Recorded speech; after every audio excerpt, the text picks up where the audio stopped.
इन बार परमेश्वर के मुख्य नाम ओम का उच्चारण करेंगे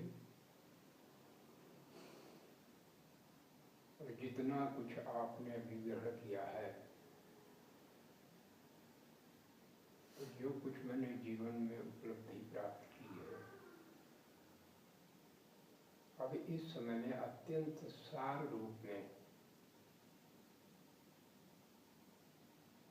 वो मिथ्या स्वस्वामी, वर्तमान स्वस्वामी, शाश्वत स्वस्वामी में आ जाता है। मिथ्या चित्त के अनुकूल ही जीवन को जीना, ऋषियों की परिभाषा में दृग दर्शन शक्तयोर एकात्म देवा अस्मिता, एक देखने वाला है, एक दिखाने वाला है। दिखाने वाला और देखने वाला, देखने वाला न बनकर जो दिखाने वाला है वही अपने को मान लेता है।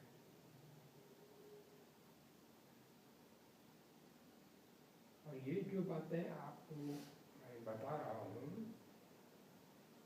जब मिथ्या ज्ञान होता है वो मिथ्या उसे सत्य ही लगता है, अन्यथा कोई भी असत्य मार्ग पर नहीं चलता। उदाहरण ये है, रात्रि में आप अपने घर से आंगन में गए, वहां रस्सी पड़ी हुई थी, आपके ज्ञान में ऐसा आया कि सांप है, एकदम उछलकर आप वहां सो गए, आपको कपकपी आ गई, बच गया, पसीना भी आ गया, घबराहट भी अत्यंत हो रही। आप घर के मुखिया हैं, आपको सबको जा करके बता देंगे, कोई बाहर नहीं निकलना, सांप है वहां। ये सब सत्य है, उसके लिए पूर्ण सत्य है, और पूर्ण सत्य को ही आदमी अपनाता है। कभी भी जब घर वाले जागे, वो भी जागा, प्रातः काल हुआ तो बाहर गया तो देखा तो रस्सी है, रात में वो सांप बना था पर था ना, उसके लिए तो पूरा ही था जी। तो इसलिए जो मिथ्या ज्ञान में है उनको कभी उनके ओर दूसरी दृष्टि नहीं रखनी चाहिए, करुणा की दृष्टि। उनको दिख ही रहा है, क्या करें, हर कोई सत्य के लिए ही जीता है, जानकर झूठ के लिए कोई भी नहीं जी सकता। इस बात को आप खूब रखो। आपने जितना जीवन जिया है, कल के हमने प्रसंग से समझा कि आपके पास परमात्मा ने बहुत धैर्यता दी है। ये प्रारब्ध के बहुत ऊंचे साधना के लक्षण है, और आप भी जो आपके साथ रह रहे हैं, भले ही आपकी प्रशंसा करते हैं, पर उस प्रशंसा को अपने भीतर नहीं उतार पाते हैं, पर कम से कम प्रशंसा तो करते हैं, ये समझते हैं कि है ये कैसी है, ये बहुत विलक्षण चीज है। अब जो भी जीवन हम जिए हैं, कितने गृहस्थ, कितने वानप्रस्थी, कितने सन्यासी, कितने ब्रह्मचारी, कितने अरबपति, कितने एक समय का भोजन न खाने वाले, अनेक प्रकार की परिस्थितियों को देखे, और ईश्वर की ऐसा हमारे साथ घटनाएं घटी हैं कि हमने भी स्वयं अपने जीवन में सब घटनाएं देखी, अपने साथ घटती भी देखी।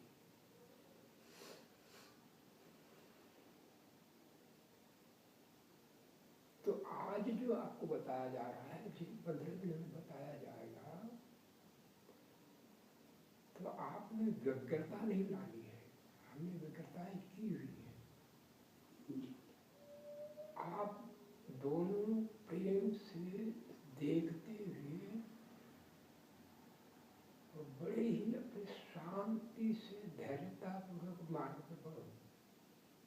उतावलापना कहीं काम नहीं देता।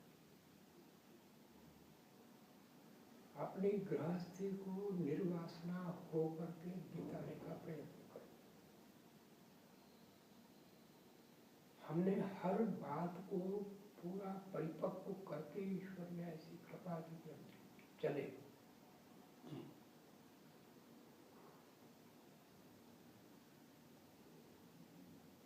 तो जीवन जो योगमय होता है, तो पहला ये कैसे भी जैसे भी जान बनेगी, कहीं भी एक छोटा सा भी, वो आपके लिए बहुत अमृत तुल्य है। मिथ्या की बात थोड़ी सी समझ में आ जाए, बहुत बड़ी बात है, उसको हम फिर बड़ा कर सकते हैं। मैंने बहुत इसके क्रियात्मक रूपों को व्यवहार में देने के लिए बहुत मेरे पास चीजें आई। अब वो सब बातें नहीं मैं कहता आप लोगों के साथ। एक व्यक्ति है किसी गुफा में, अंधकार में, तो प्रकाश को जानता ही नहीं, वो उसमें मस्त है, उसको कोई तकलीफ नहीं है, वो घूम रहा है, सब जी रहा है, ठोकर खाता है, उसको सब साफारी मानता है, ये तो होता ही है।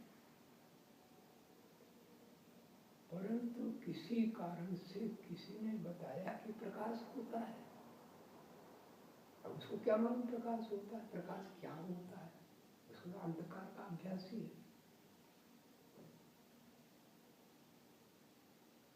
उसे का तो पुरुषार्थ कर, एक छेद कर कहीं, चलो आजमा लेते हैं। तो कहता है कि इतना फायदा है, इतना लाभ है, हो सकता है, ये उसके मन में हो सकने का एक भाव आया, हो सकता है। और उसने एक जगह पर छेद करने का प्रयत्न किया, और एक सुई की नोक के बराबर छेद हुआ, तो प्रकाश आया, उछल गया, प्रकाश है। इस क्षेत्र में कुछ छोटी सी भी अनुभूति आनी चाहिए अपने से, अपने में, उस अनुभूति को फिर हम विशाल कर सकते। संस्कार जन्म जन्मांतर के इतने गहरे हैं कि विशाल प्रकाश करने के बाद फिर अंधेरे में भी आता है। हमने सब अध्ययन से हर बात को देखा है।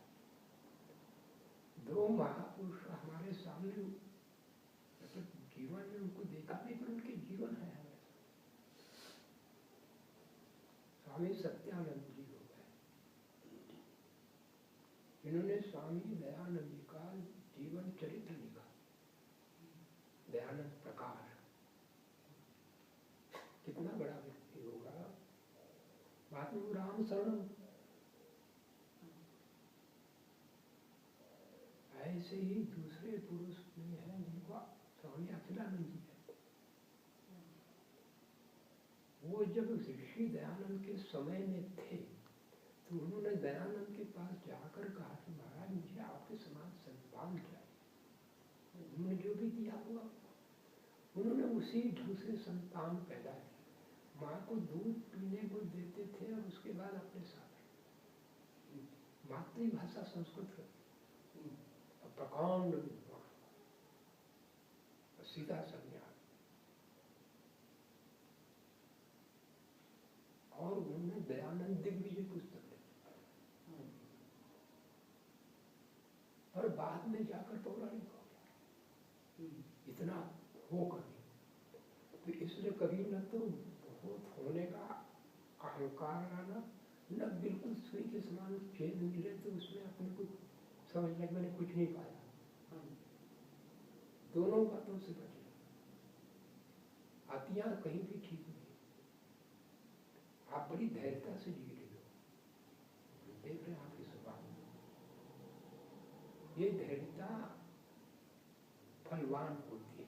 सबसे बड़ा धर्म का पहला गुण है धैर्य।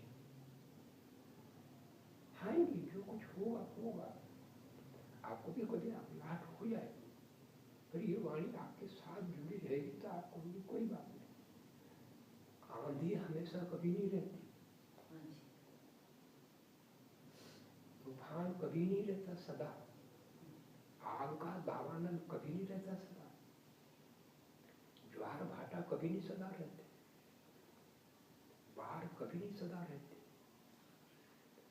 और जब आती है उस समय घबराहट में व्यक्ति सोचता है कि कैसे होगा, जबरदस्ती छलांग मार लेता है और मृत्यु को प्राप्त होता है। कोई भी चीज है स्थायी नहीं है, थी नहीं और आई है। वैसे जाने में बहुत गहरी सूक्ष्म बातें कही हमारे पास, कितने प्रकार से कितने पुरुषों की बातें मंथन करके पूरी निकली। जिसे राग छोड़ना हो, द्वेष छोड़ना हो, तो ये जान लेना चाहिए कि ये आए हैं, दुख था नहीं आया, सुख था नहीं आया, आया ना तो संयोग योगांत है। ये बात से राग और द्वेष को हटा सकते। कल हमें बहुत अच्छा लगा भाव आप दोनों ने जो बताई बातें, आपने बहुत धैर्यता पर फिर भी चिड़ ही नहीं बनी, इनसे चिड़ जाती, इतने बार कहा है फिर भी ऐसा ही आपको मुस्कुराती रही, बोलती रही, ये भी मुस्कुराती रही, बोलती रही। वो भाव हमें बहुत उत्तम लगा। कितनी भंवर में नाव आ जाए, ये मत सोच लेना कि हम डूबेगी, डूबेगी तो डूबेगी, डूबेगी तो डूबेगी। घबराहट में पहले ही डूब जाता। हमने मृत्यु के लोगों को देखा है, मरता कोई नहीं है, घबराहट में मृत्यु होती। क्या होगा? हमने अपने गोद में मृत्यु को देखा है। जी तो थी ना, उनको तो कोई भी बाहर कामना नहीं रही थी, मामा जी थे, उनको कामना थी अग्नेश की शादी हो जाए, अग्नेश की शादी, बहू को मैं देख लूं। इनको कोई कामना नहीं, सब कामनाएं पूरी हुई। आपकी भी आप हो गया था और ये उनके पास सोया था। तो अने उसको कोई कामना नहीं थी कि ऐसा हो जाए। हमारी मामी जो शरीर छोड़ी तो उसकी कामना बहुत थी। उसने अंतिम वचन को कहा था, भाई इनकी शादियां कर देना, ऐसा न हो कि इनको ऐसा ही, जो भी उसका भाव था। कामनाएं होती हैं और उनको कोई कामना नहीं थी, जी कोई लोग की, बस वो रात भर में जागा उनके साथ हो जाएगी। उन्होंने कहा मेरा क्या होगा, नारो काय होएगा भाई, कुछ ना पता तो है नहीं। और मैं ऐसा जैसे माँ बच्चे को करती, मैं उसको छाती से लगा देती, कोई नहीं, सब ठीक हो, सब ठीक हो। फिर बच्चे के समान सोती थी, फिर मैं उसको नीचे रखता, फिर थोड़ी देर नारो काय होएगा, कहीं होएगा, सब अच्छा होएगा।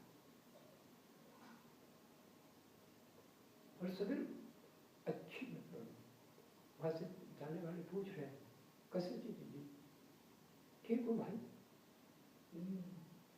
है वैसा कोई। फिर हमने पूरा भाई वही थे, लेकिन देखा उनके घबराहट में तो गले में, हमने कहा अनार का रस बना के लाओ, तो अनार का रस बना के लाओ, उनके गले में डाला। वो कब निवृत्त हुआ, होता है ना अंतिम समय का निवृत्त हुआ, और बस वो जाने को तैयार हो गई। देखा आखिरी साथ हमने दोनों को बुलाया, तुम्हारी माँ को, देखो देखो कैसे जाता है व्यक्ति। बस कोई उन्होंने सेवा नहीं की, एक तरह से जैसे मामा जी वो सेवा उन्होंने की, पर इसने सेवा ही नहीं की। इसलिए कभी तो मूल बात यह है, वासना है। उनको क्या होगा ये पता नहीं था। अपनी इंदौर वाली बहन नहीं थी, निर्मल की माता जी, देखिए वो हमको इतनी आसक्त थी कि अपन गुरु के स्तर पर प्राप्त बहुत कुछ कर लिया, कितनी पौराणिक और कितना पिताजी की शिक्षा, वो सब उन्हें सब कुछ छोड़ करके हमारे साथ यज्ञ को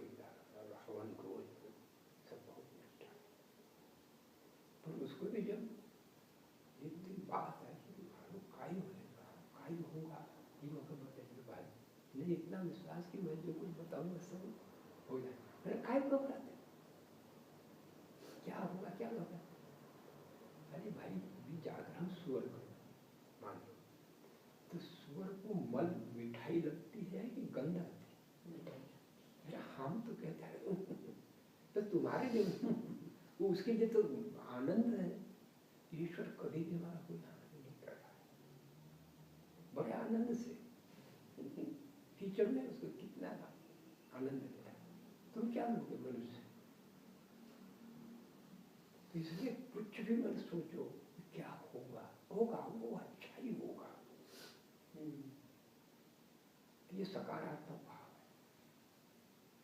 हमने अपने शरीर के विषय में अंतिम छोर तक सोचा कि जंगल में जा रहा है, गिर गए, शक्ति नहीं है, उधर से सियार आ गए, भालू आ गए, और उन्होंने एक ने ऐसा तोड़ा, एक ने ऐसा तोड़ा और छटपटा रहा, शरीर से प्राण निकले। तो प्राण निकलने के लिए हम क्यों ऐसा करें, क्या ऐसा हो, ऐसी आशा क्यों करें? एक ही आशा में हमने इस शरीर को अभी तक रखा हुआ है। एक ही तो आशा थी हमारी, मैं ऐसा ही मुक्ति हो, मुक्ति का भाव हो गया था वहां जब सेना में बनते मुक्ति का भाव।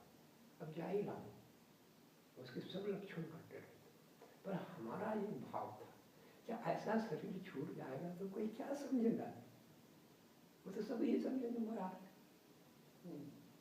अब है ना जो वासना, कैसी भी हो वासना तो है, उस वासना के कारण ये शरीर है अभी तक। और अभी आप लोगों के पास आया हूं मैं उसी वासना की पूर्ति के लिए, क्योंकि कोई सुनने वाला नहीं है ना, किसको सुनाओ ऐसी बातें, किनके पास है ज्ञान विज्ञान। कम से कम आप जीवन जिए या न जिए पर समझेंगे तो सही, अपने भीतर शांति तो रहेगी। जो आप इतनी तरक्की हमारे लिए, तो आपको ये तो रहेगा नहीं पिताजी कहीं भी है, कैसे भी मरेंगे नहीं, तो कितना संतोष आए, कितनी धैर्यता हो जाए। और इसलिए मैंने भावना बड़े पहले दिन ही भावना आई हमारे पास, क्योंकि अंत प्रेरणा से सका। तुम्हारी माता जी को कहती ये महाराज साहब उसको बचन कैसी है कैसी है, घबराहट सब पैसों की। हमने कहा मैं आया हूँ तो मेरे लिए आया, आपके लिए नहीं आया। तो चौधरी जी जिसका बात बता रहे थे, उनके यहाँ गए थे तो सबको दक्षिणा बहुत देते हैं, हमको भी दी। मैंने कहा मैं नहीं लूँगा। नहीं सब तो विद्वान लेते हैं, आप भी लेंगे। नहीं मैं अभी अपने काम से आया, मैं तुम्हारे काम से नहीं आया। उसके बाद तो दिए हमने, और उस बार हमको भीतर से प्रेरणा हुई, नहीं अभी नहीं लेना। तो आप इस बात को ऐसा ही समझें। अब हम प्राणायाम की बात बताने के पहले आप हमको कुछ बताते हैं। आपका ये समय बहुत अच्छा निकला, कैसे भी निकला। हम तो कहते हैं रोज यही समय रखो जी। बच्चों को आप रहते हैं, सब अस्त व्यस्त हो जाता है, उसमें बैठते हैं बोलते हैं, परंतु वो ग्रहण शक्ति सामर्थ्य उतना नहीं होता। अभी आप ताजा जी, हमें कोई कठिनाई नहीं है, इस समय नहीं करेंगे, इस समय करेंगे। हमने 3-3 बजे रात बहुत सब कुछ किया है। तो अब आपको भी याद है, प्रतिभा को भी बहुत याद था, उनको हम सब कहते थे जितना जितना जिसका होगा प्रारब्ध वही तो विद्भुत होता है ना जी। तो ऋषियों की बातों को भी मंथन किया, भाषा की बातों को भी देखा, जो उस अंगूठा छाप से हमें मिला वो ही जीवन है पूरा, बस उसके रूप ही अलग अलग हैं। जैसे स्वर्ण होता है, उसके कितने आभूषण होते हैं, पर मूल रूप में स्वर्ण होता है। तो ईश्वर परिधान ही हमारा जीवन है। ईश्वर का भाव हमें ज्ञान में आ गया है, कोई नहीं समझे। मैं तो आप लोगों के सामने ईश्वर शब्द बोलना नहीं चाहता, क्योंकि आपके अपने संस्कार में उसको लेकर वहां थोप दोगे। इसलिए क्यों बुद्ध ने ईश्वर को नहीं बोला, आत्मा को क्यों नहीं बोला, क्योंकि दो नाम तो बहुत प्रसिद्ध है संसार भर में। पर क्या ले रहे हैं उससे? हर कोई समझाने वाला समझा जाता है, उसके बाद फिर वापस हो जाता है। इसका ये था पूर्वम अकल पर ये बात को समझ के कितनी धैर्य आती। जैसे हम अपने जीवन में जी रहे, कोई भी न बने, हमें कोई कष्ट नहीं, बन ही नहीं सकते, और सबके सब भी नहीं बन सकते। हमने तो अंतिम छोर में जाकर देख लिया कि मैं उस सृष्टि के पहले वाला ऋषि मैं ही हूँ। आदित्य इतनी ऊंची मेरी आत्मा है, पर क्या होगा? फिर नहीं शरीर छूटेगा, हम मोक्ष हो ही गया, फिर नहीं आऊंगा वापिस। अब कुछ भी नहीं, मोक्ष को आप तो शुरू से ही हमारे पास था, पर अब पढ़ते हैं तो मालूम होता है कि ईश्वर का साक्षात्कार का जो भाव होता है, वो साक्षात्कार होना ही मोक्ष होता है। तो समझो कि धीरे धीरे जब तक ये शरीर रहेगा, ईश्वर कृपा से गहरी सूक्ष्म बातें ऐसी उपस्थित की जा सकती। तो सांख्य दर्शन का एक सूत्र है, न श्रवण मात्रा सत्सिद्धि अनादि वासना याद बलवत्या। कोई ये सुन ले कि ये सुनते सुनते सुनते सुनते किसी दिन घट जाएगा, नहीं घटता, क्योंकि अनादि वासनाएं आ रही, वो बलवान होती है। अभी श्रवण शक्ति उतनी बलवान नहीं होती कि जो उनको हटा सके।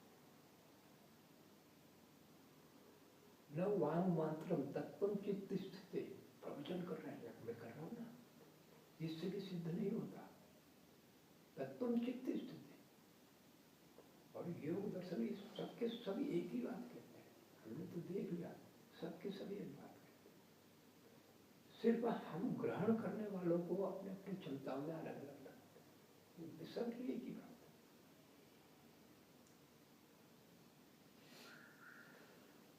कठोपनिषद ने कहा है, न अयम आत्मा प्रवचने न लभ्य, न मेदिया न बहुना श्रुते न यम एवेषु गुणिते तेन लभ्य तत्तेषु गुणिते तनुन स्याम।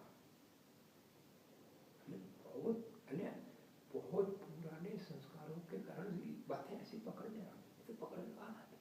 कितने पढ़ने वाले, कितने बड़े बड़े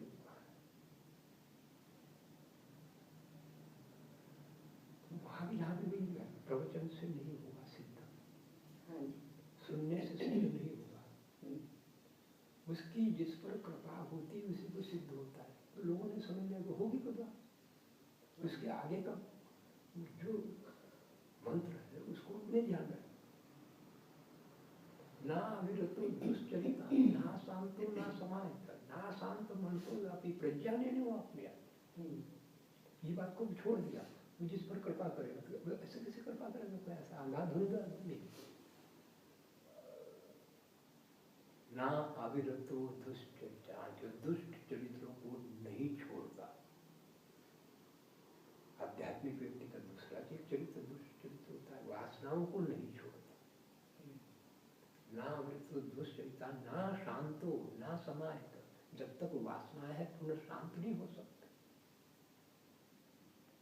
हमने अभी आपके पास आए तभी दो बातें विशेष उपस्थित हुई है। अविद्या के उघड़े बिना पूर्ण अहिंसा का पालन नहीं होता। अविद्या है तो हिंसित होंगे, हमने तो खोज की ना सबकी। जब तक हम दुखी होते रहेंगे हम अहिंसक बन ही नहीं सकते। और सत्य को समझे बिना, सत्य क्या है? ईश्वर। ईश्वर को समझे बिना आप सत्याचरण नहीं कर सकते। तो अविद्या को छोड़ना और विद्या को धारण करना, और इन सब का प्रतिशत चलता है। कभी निराश नहीं होना और कभी अहंकारी नहीं होना। खूब हमारे पास बहुत से उदाहरण है, अपने भी अन्यों के।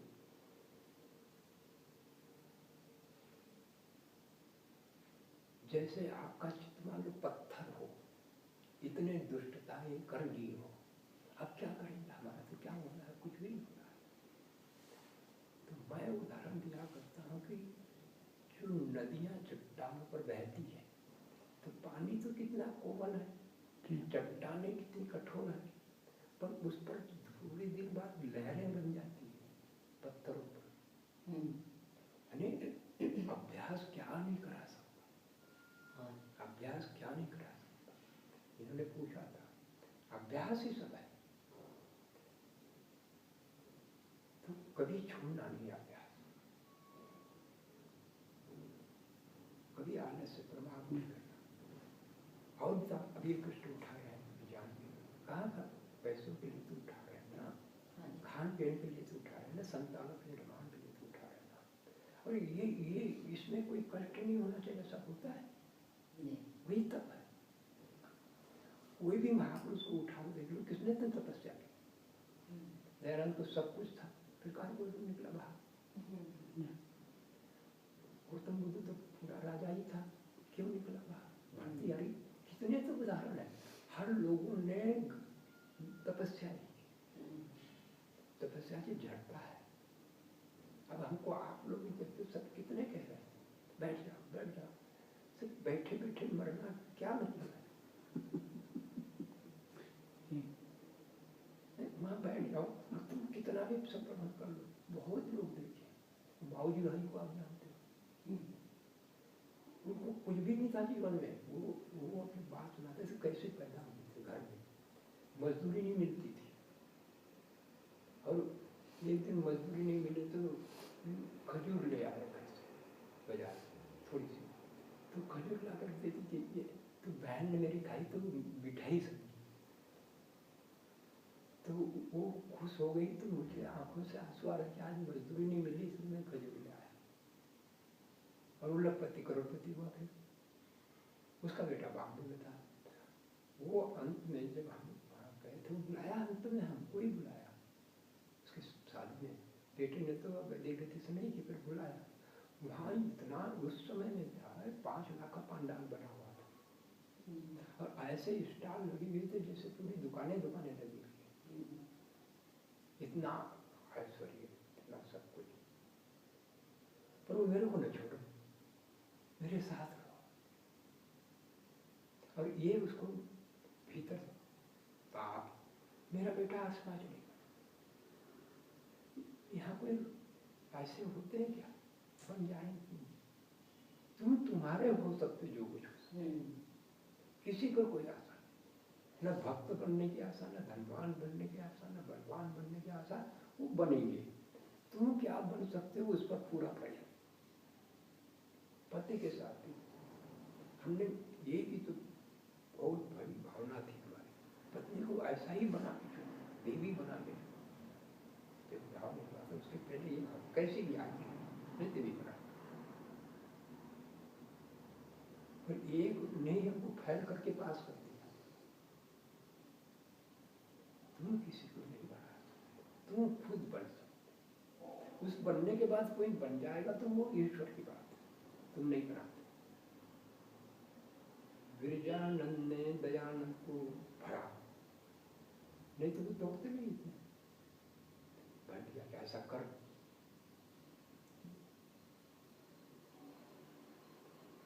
शिवाजी को उनकी माता जी और रामदास ने भरा, इतने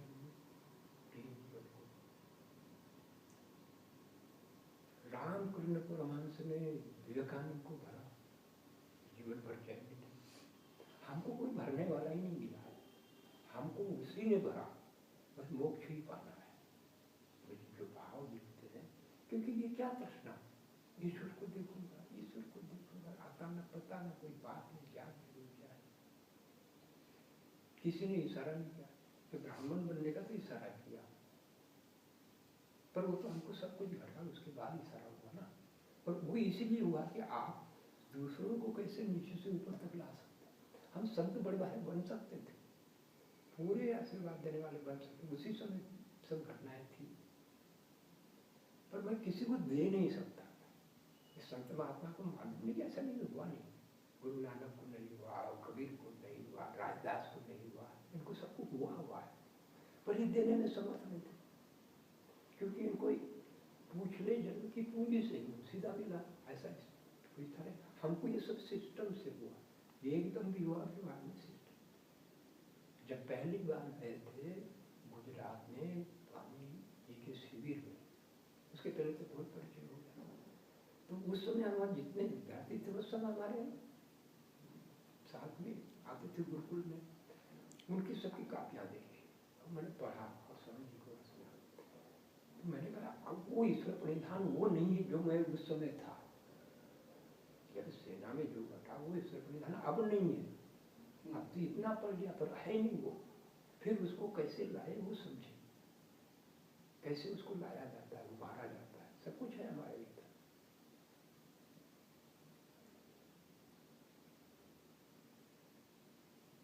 थोड़ी सी बातें प्रसंग से कह रहे हैं। अभी योग में जो अभी हमने लेख लिखे हैं, अब अभी दो लेख में वो दो बातें समाप्त हो जाएगी। एक तो है योग क्यों और योग क्या, उसके 6 लेख हैं, इसके नीचे और आगे भी 6 या कितने बनेंगे ऐसे। योग कैसे हो, या भी कैसे की बातें चल रही है।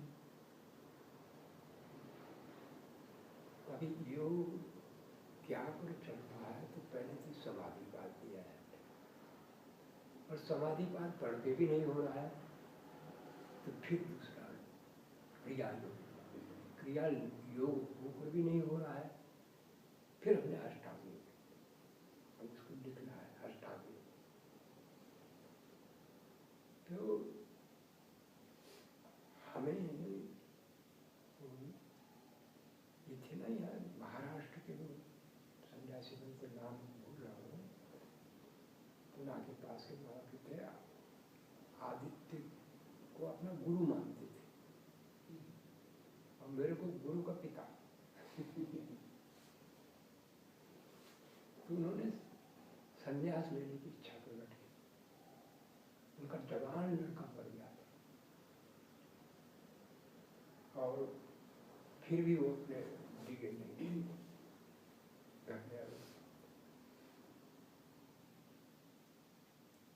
और वो दुकान खोलना चाहता था, बाद में बिजनेस में थे, तो गुटखा का लाखों का गुटखा भर लिया था, और इसको बुलाया था उद्घाटन के लिए स्वामी जी को। उन्होंने कहा मैं नहीं जाऊँगा, ऐसा करता है, मैंने कि जाओ, आप अपनी बात कहना, वो माने न माने छोड़ता। तो गए, उन्होंने कहा तेरे घर उत्सव में नहीं रहूँगा उद्घाटन, क्योंकि तू कर रहा है ये नहीं होना, और दूसरा कर। बताया उसको कि काजू का किसमिस का टैप कर, अब लाखों का लिया हुआ एजेंसी सब कर लिया था ना पूरा, अब कोई भी लेने को तैयार है। वो कहती मुफ्त में देते किसी को, धर्मा था तो दे दिया उसने, फिर वो बहुत धर्मान हुआ वो। जब उनकी मृत्यु हुई थी उसके बाद हम आपको बुलाया था, गए थे। तो आपको बताता हूँ जीवन हुआ।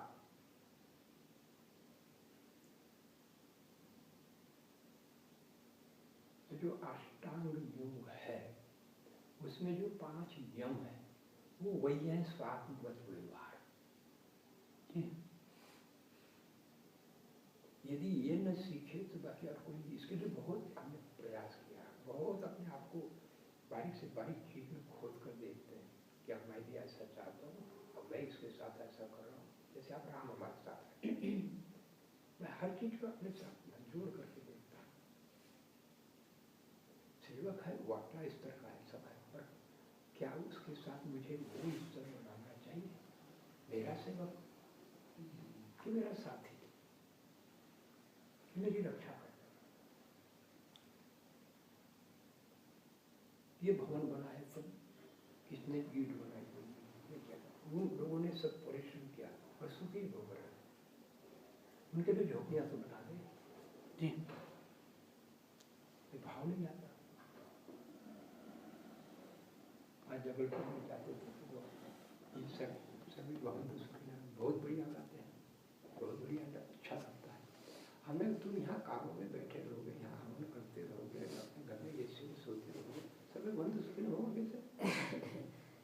मैंने तुम्हारे पुराने कपड़े हमारे वहाँ जो वनवासी हैं उनके लिए वो नए होंगे, दे दो। बात समझ में आ गई। उससे उन्होंने 2-3 गट्ठर मेरे साथ ये बांट दी। तो ऐसा मदर टेरेसा का नाम क्यों हो गया? उसने कितना कितना किया, जो भी किया कैसी भी हो। तो ये सब बातें हैं। तो ये 5 यम जो है ये है। अहिंसा क्या है?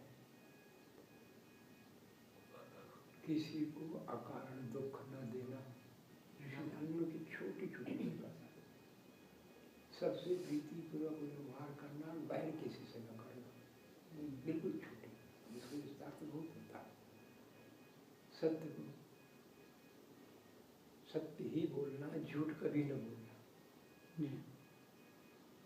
तीसरी बात अस्तेय, सत्य व्यवहार करना, चोरी कभी न करना। दो बातें कह रहे हैं, सत्य असत्य, धर्म अधर्म, भिन्न पृथक पृथक जाने। लंपट नहीं होना, ब्रह्मचारी रहना,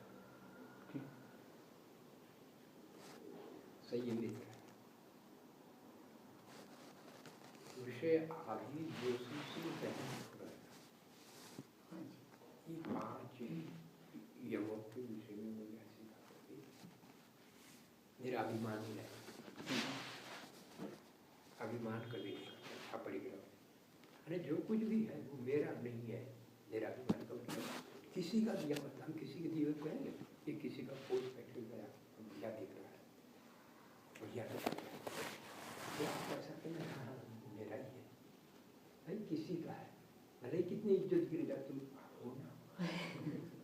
तो यहाँ सब कुछ दिया हुआ भगवान का है। अपना मानने पर अभिमान आएगा, मैं सब कुछ उसका। तो मिथ्या मैं का थोड़ा भाव जितना भी आता हो, शब्द अर्थ संबंध भाव जो बताता हूँ ना, एक भाव होता है जब जीवन जिएंगे और अनुभव आएगा वो। एक भाव वैसे फिर वो सबको बहुत, क्योंकि एक शब्द का भी भाव होता है, एक अर्थ का भी भाव होता है, एक संबंध का भी भाव होता है, और एक भाव का भी भाव होता है। तो भाव के भाव तक जाना, पर जहाँ से शुरू किए वहाँ से कहीं से भी शुरू करो। हमारे पास शब्द का भाव है, शब्द याद रखो, कोई बात नहीं। न भी जीवन जियोगे, शब्द बेकार नहीं जाएंगे, संस्कार रहेंगे। इसी प्रकार अर्थ का भाव रखोगे तो अर्थ रहेगा साथ में।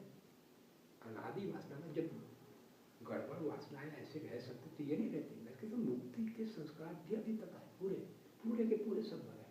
हम जिसको उभारना चाहेंगे उभराएंगे, निश्चित है। लगे रहेंगे किसी न किसी में। जिस दिन भी आपका 50 से 51 हुआ, 100% एक चीज होती, 100% मान बुराइयाँ, 100% अच्छाइयाँ।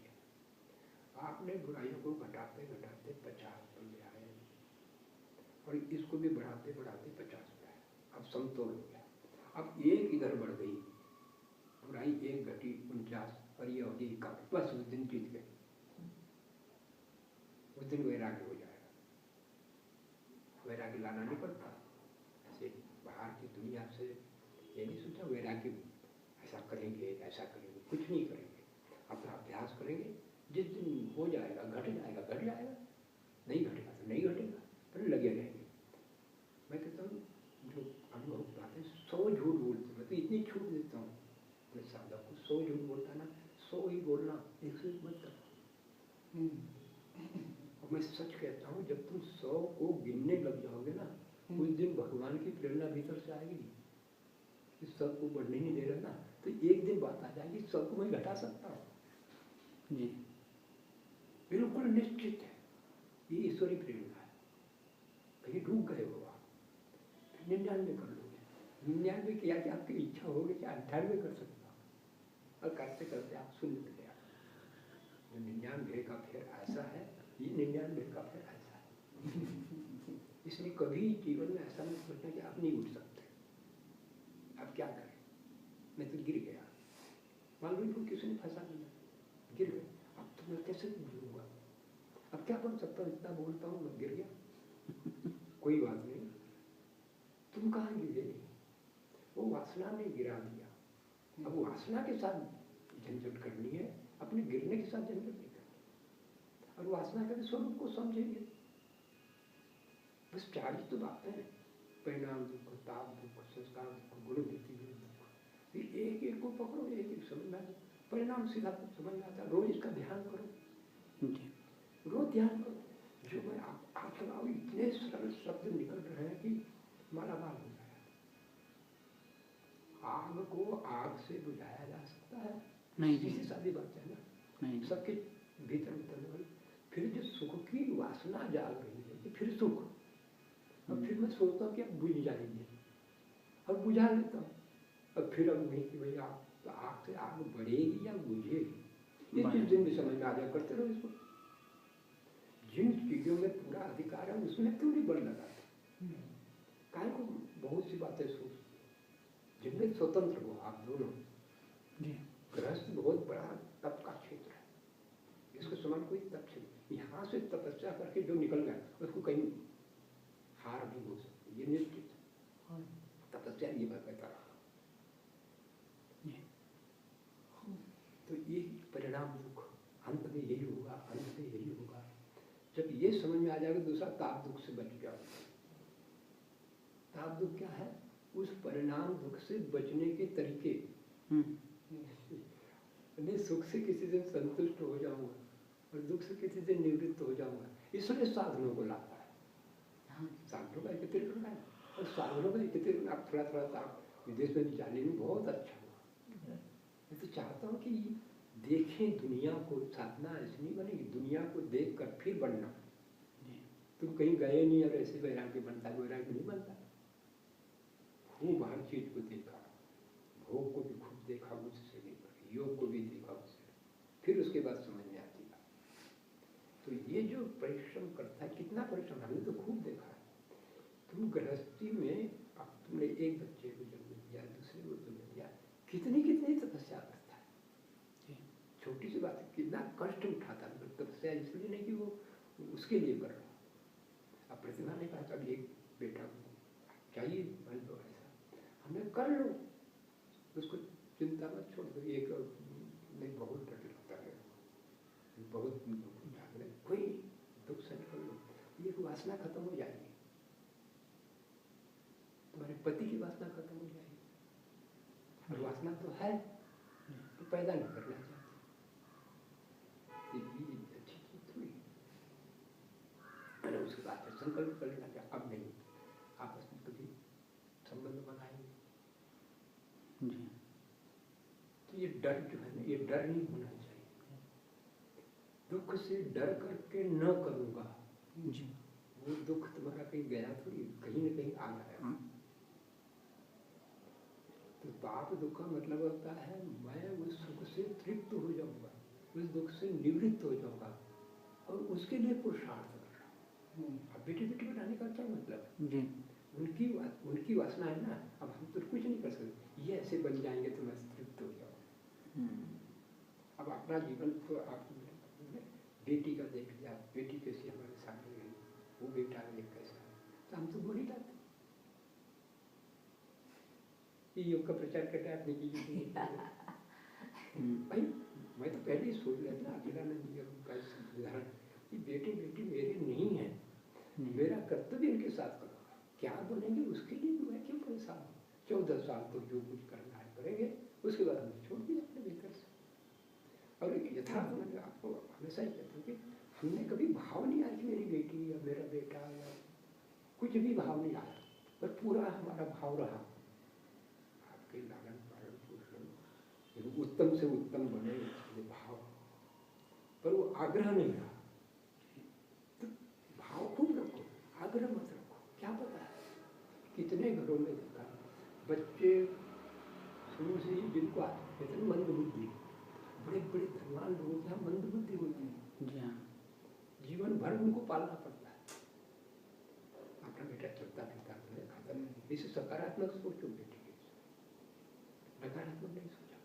आता है तो उसको दबा दिया करो। बनेगा तो ठीक है, नहीं बनेगा तभी ठीक है। अब जैसे मैंने कोई बड़ा विधान से क्या पैदा किया उसको, अब कर लिया, हमारी दुर्घटना से पैदा हो गया, अब हम क्यों कहें, वो तो मैंने ही बुलाया ना, मेरे कर्माशय का, इसलिए मन में कुछ छोड़ नहीं लेना कहीं से।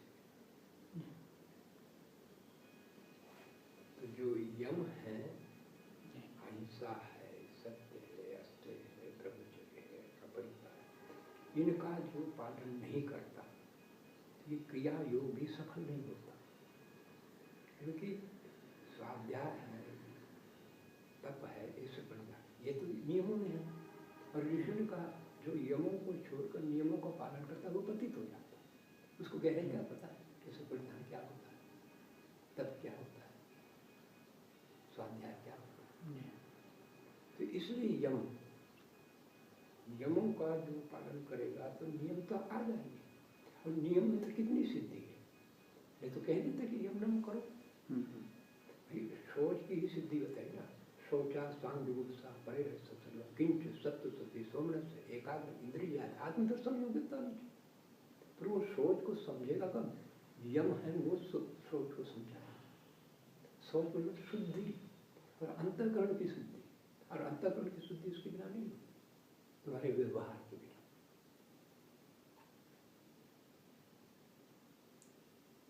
ऐसे संतोष में कितनी बड़ी बात बताई है। संतोष अनुत्तम सुख लाभ, महर्षि दयानंद जी कहते हैं मुक्तिवत सुख होता है, और ऋषि ने कहा उस बात को पकड़ा।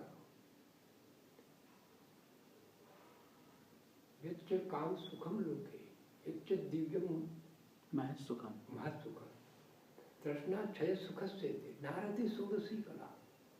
यानी तृष्णा के ज्ञान पूर्वक तृष्णा के क्षय होने पर जो सुख आता है। अब यहाँ संसार का जितना सुख आ जाए, दिव्य सुख आ जाएगी, इसको सुना है अभी हुआ है, दोनों आ जाएंगे। और दोनों की तुलना में जब संतोष को तोड़ा जाएगा तो उसकी ये सुख दोनों की दोनों सोलहवीं कला का लाभ होंगे। मुक्तिवत कहा महर्षि जी ने। फिर संतोष में इतना सुख है तो ये फिर तो आदमी संतोष बन जाए, आलसी बन जाए, वही तो है। अत्यंत धर्म पूर्वक पुरुषार्थ करना, अत्यंत करना, पुरुषार्थ अत्यंत पुरुषार्थ। और उसके पश्चात जो कुछ प्राप्त हो, हानि में ना अप्रसन्न और लाभ में ना प्रसन्न, समता में रहना, ये है संतोष। यानी तृष्णाएं होगी तो आया करेंगे, इतना ही आया, इतना चला गया। अब भाई तृष्णा नहीं है तो भाई धर्मपूर्वक कर रहा हूँ, क्योंकि आपका तो लक्ष्य है ना धर्म अर्थ काम मोक्ष। तो धर्म को समझने के लिए सत्यासत्य, धर्माधर्म, कर्तव्य कर्तव्य, बस जड़ चेतन, इनको पृथक पृथक जानना। जब पृथक पृथक जान लोगे तो आपको मालूम पड़ जाएगा क्या चीज है, कैसी है, क्या चीज है, किस पर जाओ, किस पर न जाओ। हजारों भी कहेंगे तब भी कैसे आप पलटो।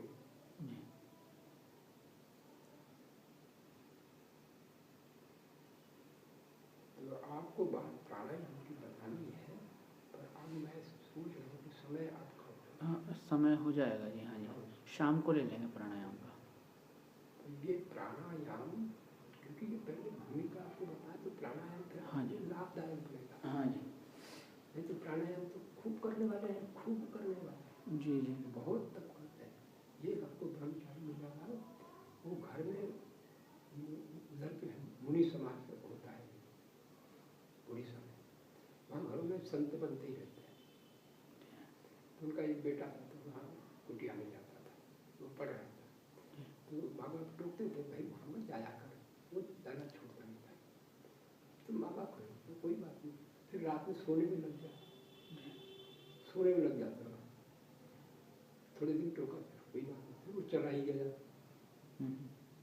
चलाई गया तो वहाँ उसको संतुष्टि नहीं, लगभग 8-10 साल ऐसा घूमा होगा। अब मेरा वहाँ वेदव्यास गुरुकुल में शिविर था, तो वहाँ वो लड़का था। अब मेरी बात उनसे इतना हो गया दिल्ली, मैं आपके साथ ही जाऊँगा, क्योंकि मैंने लोगों ने जैसा बताया सबने 5-5 हज़ार प्राणायाम किए। अचेत हो जाता था, प्राण निकल जाएंगे ऐसा। अब मिला कुछ नहीं जी। भाई, जब तड़प होती ना तो कोई बात नहीं करता। मेरे पास कहा, मैंने कहा अभी उसकी परीक्षा थी, उसने सब घूम घाम के देख रहे परीक्षाएं करो, संस्कृत पढ़ो, उससे ठीक होगा। और मेरे साथ आगे बोलूँगा अभी मत आओ, परीक्षा दे दो, उसके बाद जो अवकाश होगा फिर मेरी भी परीक्षा करना। ऐसे ही ध्यान जैसे इतने फैले हुए तुम्हारे साथ, मैं भी फोन हो सकता हूँ। अरे यहाँ सुन के क्या समझेंगे, तो उसको समझने बात है। मैंने कहा फिर एक रात याद मेरे पास आओ इधरी और टेकड़ी पर हम, अब तुम कहोगे कि स्वामी जी में आया हो। अब मैं नहीं आता, तुम कौन हो, धक्का दे के गिरा दो और गिर करके नीचे गड़बड़ करके जाओ और कपड़े झटक के वापस सीधे जा सकते थे।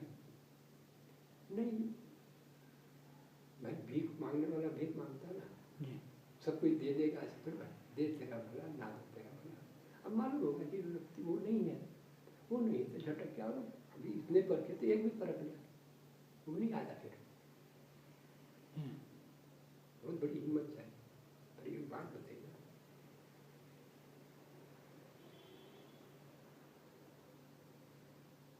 तो इसमें जो अभी क्योंकि जो विक्षिप्त अवस्था ना, वो अवस्था है नहीं आपकी। विक्षिप्त अवस्था बहुत ऊंची अवस्था, चैन नहीं पड़ती, चैन नहीं पड़ती। क्यों नहीं होता, क्यों नहीं होता? सब कुछ छोड़ने को तैयार हो जाता है, होना चाहिए, होना चाहिए। तो विक्षिप्त अवस्था अपने पास नहीं है, समाधि की अवस्था भी नहीं है। अब योग की अवस्था वहाँ से शुरू, अब वो वहाँ से शुरू करेंगे। तो अभी यम की बात थोड़ी सी बता दी आपको प्रसंग से, इनमें बड़ी खोज की गई, बहुत एक विषय को खूब समय लग सकता है, अहिंसा को समझाने में, सत्य को समझाने में, अस्तित्व। और ये जो अहिंसा के विषय में बताया ना, वो सटीक आपको लगा। पहले तो बताया कि अहिंसा ये संयम नहीं, महर्षि दयानंद से कि ये योग के बीज है, उपासना अंग योग के बीज है, और बीज को छोड़ दो फिर फसल पैदा करो। अहिंसा को छोड़ के बाकी फसल पैदा करो, कुछ नहीं। अहिंसा बीज है, अंग बीज है। फिर दूसरे ऋषि कहते हैं कि यमों की अपेक्षा यदि कोई नियमों में ज्यादा करेगा, इनकी उपेक्षा करेगा, वो कभी नहीं सफल होगा, पतित होगा, नियमों पर जो रहा। फिर तीसरे ऋषि कहते हैं कि अहिंसा का ही पालन सबसे बड़ा है, अहिंसा की पुष्टि के लिए बाकी 9 है, अहिंसा को पुष्टि करने के लिए 9 है। और हमने अपने प्रयोग से देख लिया, अहिंसा सिद्ध हो गई थी, सभी सिद्ध हो गए, अहिंसा का अनुभव। अब वो समझे तब तो बात है ना, प्रयोग करते तो अहिंसा इतनी बड़ी चीज है। और अहिंसा का मतलब यही हुआ क्या, स्वयं दुखी न होना। आप मैंने लिखे गए ना कुछ शब्द, दुखी हो गए तो दुखी करोगे, और दुखी नहीं होगे तो दुखी नहीं करोगे। और नहीं होने का मतलब क्या है, अविद्या को छोड़ चुके हैं। ठीक है,